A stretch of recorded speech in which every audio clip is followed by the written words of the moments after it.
but we had just captured a little city called Roseburg, Germany. And in order to get to it, we had to walk across a little stream.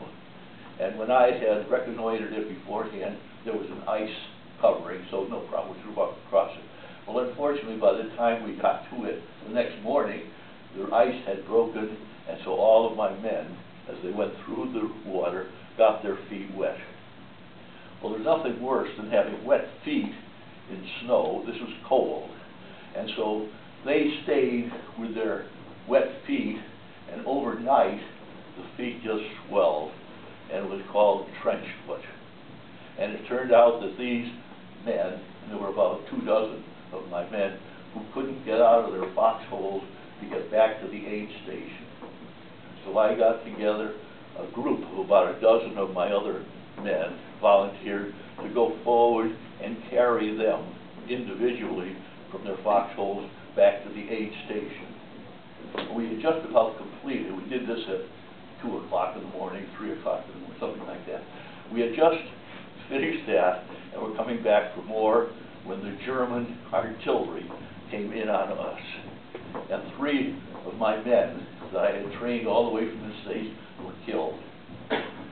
So in writing a letter back to their parents, I wanted to make it a more glamorous affair, so I wrote in asking the colonel to have the Bronze Star awarded to all those dozen men. And when I got back there, the colonel called, he said, "Bob, you were also with it. I'm putting your name on the list also." So this battle was in December of 1944. We got the Bronze Star for having helped carry these men from the foxholes back, and we lost them. We had casualties all the time, because when you're in the infantry, and again I say we're right there in the front of it, but anyway, I got the Bronze Star, and so that's the medal unit. There is the combat infantryman badge.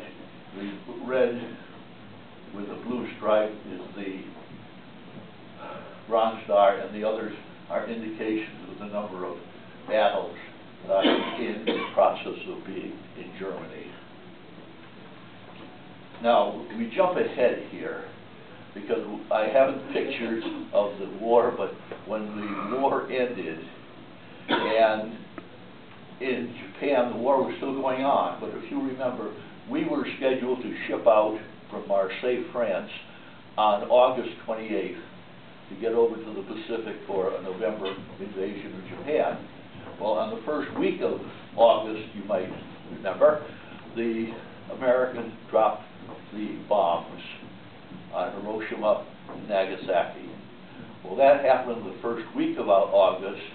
The middle of August, the Japanese surrendered, and so our scheduled shipment out of Marseille on the 28th was changed. Instead of going to Japan, they took our division and put us into the Army of Occupation, and my particular regiment was assigned to the city of Berlin. So I went into Berlin to occupy that, and I became the aide to the commanding general of troops in Europe. So I spent the last year after the war in Berlin and Europe, seeing everything. Well, this is a picture of, I'm on this end. This is at the Officers Club in Berlin. The Colonel Caldwell is the far end. No, Colonel Hensley is the far end. Colonel Caldwell is the bald-headed man. The General Dalby is the one next to it.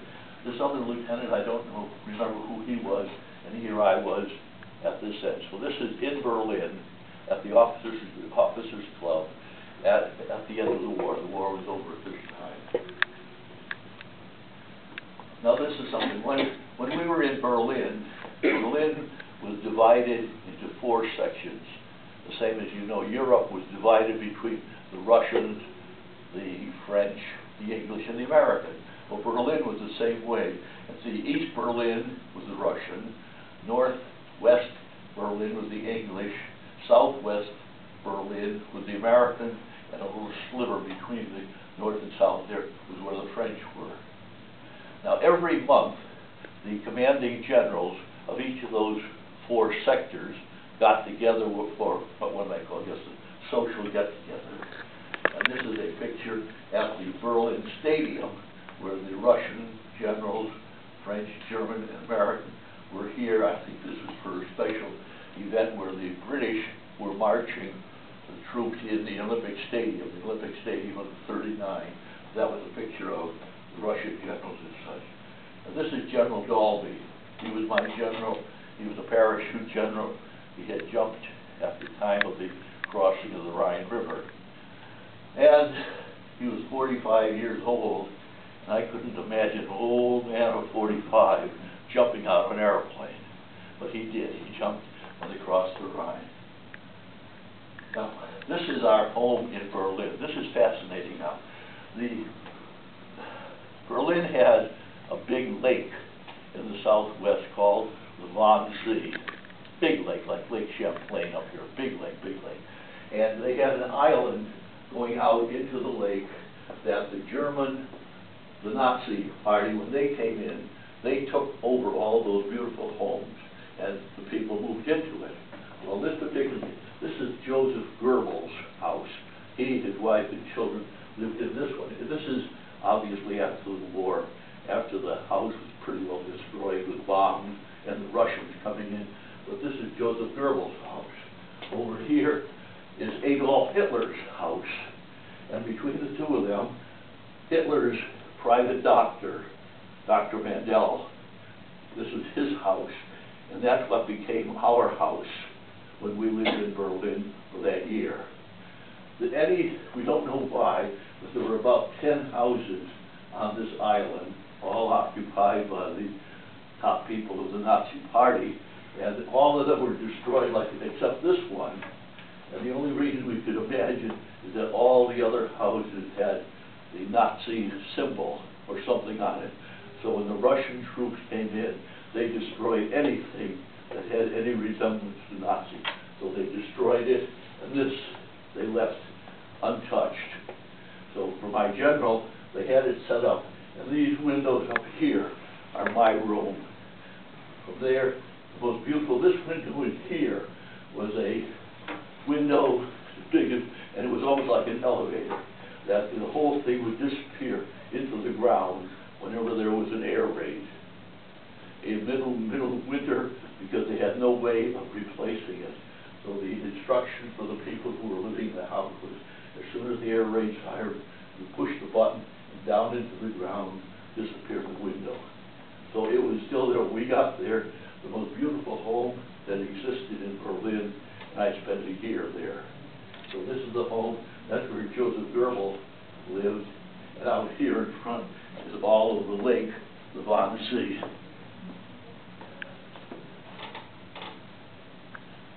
This is the same sort of picture of the house in my room there with the shade. I was flying in a little Piper Cub this time. In Berlin, the paratroopers and all the American paratroopers had come in. And one of my friends, matter of fact, friend of the general too, was a pilot for a little Piper Cub. Well, he offered to take me on a tour of Berlin in the air. With my camera, I could take pictures. So this picture was taken by me as we were flying over the Wannsee lake of our house, and this was Hitler's sort of his branch house. That was just the garage was there. And this is the view from my room out to the lake. And you can picture out of my window there. Now, being one of the privileges of the general, we had our own sailboat on Lake Wannsee. And we were getting all of these visitors from every politician in Washington wanted to come to Berlin because this meant that the war was over. They had succeeded. We captured. So my biggest job as an aide to the general was entertaining his guests as they came to Berlin. And one of the ways where did that come from?